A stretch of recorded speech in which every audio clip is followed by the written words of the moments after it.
Well, I'm here. Good afternoon, good evening, good morning, whenever you're watching this broadcast. I'm coming to you uh, as I want to talk to you very briefly about the whole idea of death and dying. Uh, it's a circle of life. And all of us are going to have to sooner or later visit that particular something in the middle. That is. Um, but there's the whole idea that there is my camera's got a spot in the middle of it. I don't know what it is. I guess it's my camera. I mean my microphone. That's what it is. It's my microphone. Let me move it a little bit. There you go. Hopefully you can still hear me. Um, there you go. It's the microphone. Sorry about that. Uh, I'm all flustered. This because of the issue of death and dying. Just a couple hours ago, um, my mother transitioned, um, and I had been thinking about the whole idea of death and dying um, for a while because she had been uh, reaching that point for some time, and even through some of our conversations, had talked about death and dying and her uh, that she was ready to make that transition. And it's really hard to believe that for us who are younger and everyone that still have so much life and things that are left and things that we want to do or we think that we are called to do. Um, that's not something that we think about, death and dying. But in this particular case, my mother had talked. We had talked on numerous occasions about death and dying. So that's what I wanted to talk about a little bit. The reality of the circle of life. Um, my mother um, just turned 93, and I had just seen her a few weeks ago, and the transition from wellness to that threshold is something that we know not when, the day, time, or hour, but something that comes to visit all of us. In that it comes to visit all of us, then it's a situation that we have to first um, dot our I's and cross our T's as much as possible, and prepare for ourselves and for our loved ones, which is what I was able to do with my mother, at least from the perspective that I was comfortable with and that she was comfortable with. And I want to thank all the people that have uh, prayed and sent their condolences and their well wishes to my family. Thank you so very, very much. To those that I've talked to and that literally have comforted me, and you know who you are. Thank you so much. Um, your words of encouragement and insight and experience in these matters have been a wealth of comfort for me. So thank you. Um, again, me and my mother had talked about this day and how she had been looking forward to moving on at her age. And I even asked her one time. I asked her. I said, "Are you looking? Would you be interested in being 100?" She said no. She had no interest in being 100. And to some of us, we might find that strange. But yeah, she didn't want to be 100 years old. Death means so much, so different of a thing to so many of us. Um, I've talked about this, with clients and with my patients, and I've talked with family members. And I've had uh, transitions in the last year. I've had my oldest brother, my sister above me, and my mother transition in the last no more than the last year and a half at the most. So the old adage, it comes in threes and all those kinds of things. But anyway, the bottom line is, in talking with her, she had no desire to be 100, and so for some of us, because death is something that we see as being final. I don't like the word death. I use it because people better understand it, but the word that I truly prefer to use is the word transition, because I believe that it's more of a transition than it is death. Um, sure, it's the end of the individual that we have that has transitioned, without a shadow of doubt. Um, they're gone, and they're gone for good, but yet they're gone in the physical sense, but not so much in a mental or in a spiritual sense, because um, the life that they've had, you now have that same life, that same life force that they no longer have, you still have. Not only that, but you have the memory of them, and the memories of them play a part in you being able to keep them with you, remembering the good times. And we all have good times and bad times, and believe me, we had some bad ones. But the bottom line is, it's more important to remember the good times, to remember the times that bring a smile, that reminds you of something that's pleasant, because that's what's more important than remembering some of the other tough times that have occurred. Because we all go through them. I don't care who you are. You go through tough times with those that you love and that you uh, share life with. So when it comes to the idea of death, death is a circle of life. It's the transition of a life that leaves this realm to return to the realm in which it came from. And that's why a lot of times when I talk about this whole idea of death, I always talk about return to source. I hear the RIP, but I say RTS, return to source, because that's where we go. We go back to where we were prior to coming here. What does that feel like? What is that like? We don't know, because we before coming here we had no memory of it. So it's not pleasant, it's not unpleasant. It's just something that we know not of. So when our loved ones transition and stepping back to or return to source, it is a time of reflection, as I'm doing today, and as some of the phone calls that I received help me to do, um, and even to bring a smile and a laugh. I'm thankful to for that. Yeah, and the other thing is, you know, I live numerous amount of hours from where my mother lives, and so today I had an inkling to call her. I had an inward witness, if you would, to call her, and it was difficult because when calling her, my mother's been in hospice since Saturday, and so in calling, I got the secretary, and the secretary told me she was going to get the nurse to call me back, and I knew that I was not going to allow that because I knew it was important to talk to her. And so I got the nurse on the line, and the nurse said to me that I would be able to, I asked her, should I come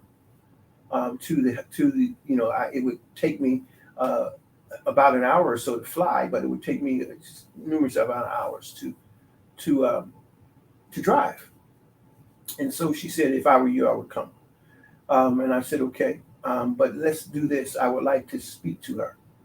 So she allowed me to talk to my mother. The phone was placed to my mother's ear, and me and my mother had some words. We had time of prayer and reflection, and I hope to believe that.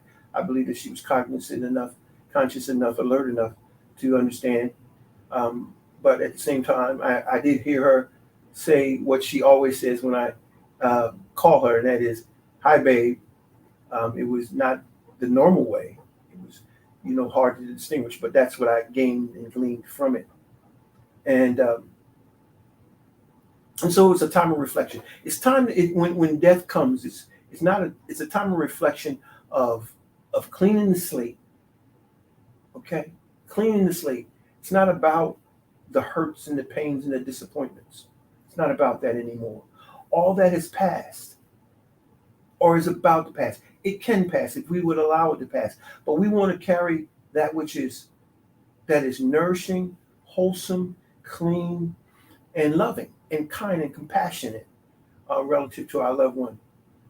So we were able to, I hope, and like to believe, mend some fences and to embrace for the last time, and to hear her say and try to speak what I deemed trying to speak but unable to speak, says that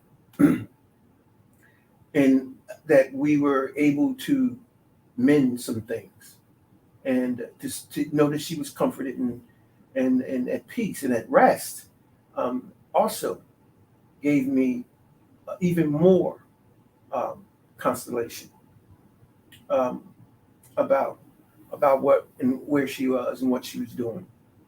Um, Consolation, not constellation. Consolation. I'm all over the place. I apologize, because you, even in this time, there's still reflection. There is time, ideas, and things that go.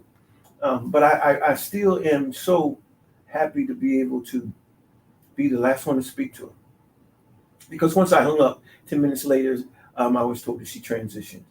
Um, I'm I'm thankful for the opportunity to speak to her. Never take it for granted, regardless of what happened in the past. Take advantage of the moment. Take advantage of the time that you have remaining, regardless of how it may manifest itself. You know, in the time that my mother was preparing, a couple weeks ago, I went to see her, and matter of fact, it was a week ago. I went to see her and spend some time with her, and just to talk with her, and to see her eat. For it's probably the last time. It actually was the last time I physically was in her presence, and to spend time with her. So even with those that are transitioning and haven't transitioned yet, with all that you can, see them, be in their presence, touch them, kiss them, do the things that you know that are the right things to do. Forgetting those things that are behind, but we press on, right? We press on. We press on to forgive, right? We press on. We're not going to forget it, but we forgive. We release the emotions, the negative energy that was connected with any of those things that come to mind. Because you can't help what comes to your mind, but you can help the emotional and the energy that's attached to it. You can reconcile it, release it, and let it go. I know that many of you under the sound of my voice and the things that you hear me, yeah, some of you are going through the same thing, because the people that talked to me had gone through similar situations with the death and dying of a loved one. So it was really great to get the ideas and the thoughts and the feelings and the comfort from those folks that I've talked to. Um, yeah, yeah, it was very, very comforting to know that there are people that will comfort you in your time of need. As you comfort others, you know, it's important that you comfort others so that you too can be comforted when you need it, because you will need it. We all do. You know, my mother was a very staunch religious woman, very Christian in her faith, and it was great to see some of the tokens of her beliefs around her as she transitioned, and to know that without a shadow of a doubt, you know, I hear people say, you know, they share their condolences at my loss. I didn't lose anything. I did not lose anything. My mother transitioned. Your loved one will transition. You will transition. You're not lost. Nothing's lost. Nothing is lost. It just changes its energy source and returns back to where it was. I believe that's what Einstein said. Energy is neither lost nor wasted, just transitions back. I believe it was Einstein, I'm not sure. But the bottom line is the energy is not lost. I didn't lose anything. My mother's not lost, and she doesn't need to be found. She's where she needs to be, and she's back to where she was before time ever was for her. Just like that same place that you and I will return to when it's our turn. It's not a moment of sadness. I feel no sadness. I feel no sadness. I really don't. I feel a little disconnect because she's gone now, and that's something that I would, even if someone was sharing with me day by day, that you're going to have to, you'll feel that. But yes, my father has already transitioned, and I've worked through that, and I'll work through this. It's okay to just remind myself on a daily basis that she has returned to source. She's returned to that place before she ever was. There's no pain, there's no religiosity, there's nothing there that we can identify because it's nothing that we've ever experienced before. It's beyond our experience, but it is something that I believe is not hurtful. I don't believe it's anything to be weary or afraid of. I don't think it's anything like that. I don't believe it's what religion has shared and tried to give us. Believe that the Creator is much more compassionate than that. Religion may not be, but the Creator is compassionate to degrees that we could never imagine. Compassionate and loving and kind. So, I just wanted to share this because there's so many of us who have, who are, and will face the issues of death and dying. I share my personal experience with you because I'm hoping that it'll encourage someone. I'm hoping that it'll comfort someone. Now, for those that are left behind, we have to come to a place of understanding and to appreciating and to reconciling ourselves with their memory because they're gone. They're gone. So the reconciliation comes with you reconciling with yourself about the memory of that individual because they are gone. They're gone. All the stuff that these movies and all these stuff, it's malarkey. The person is gone. But what you do have is the opportunity to embrace the memories of that person. So that person is always with you. Now, it's your choice how you choose to remember them. I choose the good. I choose the compassionate. I choose the loving and the kind. I choose that which brings a smile and a laugh. Spoke with my nephew today, whose mother passed a year ago, maybe less than a year ago. I'm not sure the exact date, but we laughed. We laughed as he shared some of the things that my mother did for him as a child and that he remembered. That's how we embrace them. That's how we remember them. That's how we keep them. When we're sharing moments of laughter, they're there with us. They're with us. Why? Because they're in our hearts, they're in our minds, they're in our memories that we have. So they are still alive to us. They're not in body, but in our minds and in our souls. That's important to know. Now, some of us don't have those memories because it wasn't the best of relationships. I know. I understand.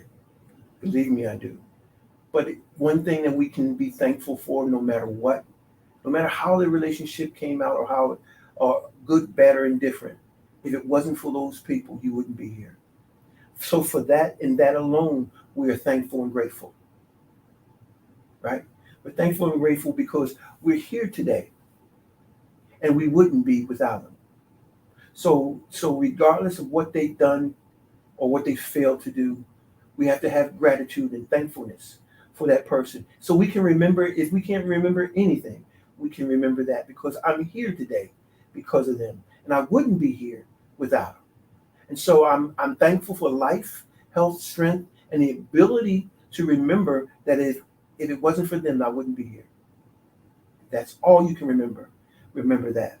But if you're able to remember the good times, the memories, the times of joy, of sharing, of holidays, of birthdays, of intimate conversations, moments that you record in your mind, because that's what you have left of them.